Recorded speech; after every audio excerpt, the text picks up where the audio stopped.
Magandang umaga, Pilipinas. Alamin natin ang magiging lagay at taya ng panahon ngayong araw ng Lunes, 30 March 2026.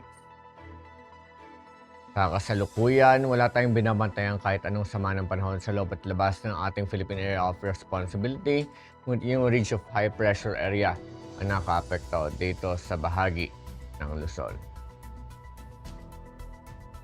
Dahil nga dito, asahan natin na ang buong Metro Manila at ang Luzon, ganoon na rin sa buong Visayas, at buong Mindanao ang bahagi hanggang sa maulap na kalangitan na may pulo-pulong pagulan, pagkidlat at pagkulog. Para naman sa ating flight level wind chart dito sa may bahagi ng 2,500 at 5,000 feet, asahan pa rin natin yung hangin na nanggagaling sa east to northeasterly winds na may bilis na 10 to 25 knots.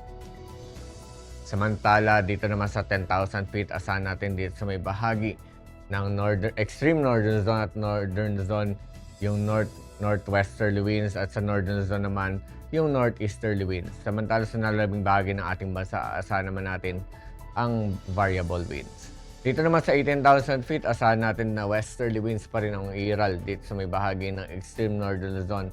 Samantala, variable winds naman ang mararanasan dito naman sa nalabing bahagi ng Luzon at easterlies pa rin ang patuloy na iiral dito sa may bahagi naman ng Visayas, ganoon na rin sa bahagi ng Mindanao. Para naman sa impact nito sa ating flying operations dito sa Metro Manila at sa nalalabing bahagi ng ating bansa, asahan pa rin natin yung mga afternoon convective development na posibleng makapag-produce ng mga gust fronts at mga heavy rains. Asahan natin na sa rotary, yung mga downburst, ganoon na rin sa mga strong gusts at mga reduced visibility na nakapag-pose ng significant hazard. I-avoid natin yung mga cumulonimbus clouds activities.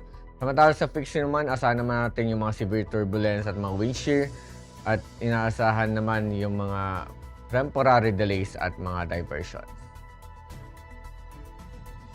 Ang haring araw ay sumikat kaninang 05:54 at ito naman ay lulubog mamayang 18:08.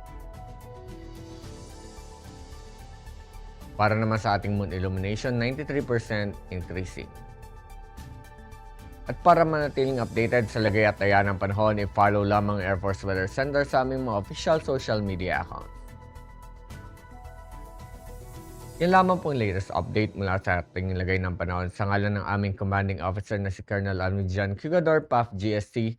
Ako po sa Staff Sergeant General Tizal Cipuedes, Philippine Air Force, Weather Broadcaster ng Air Force Weather Center. Muling magandang umaga, Pilipinas.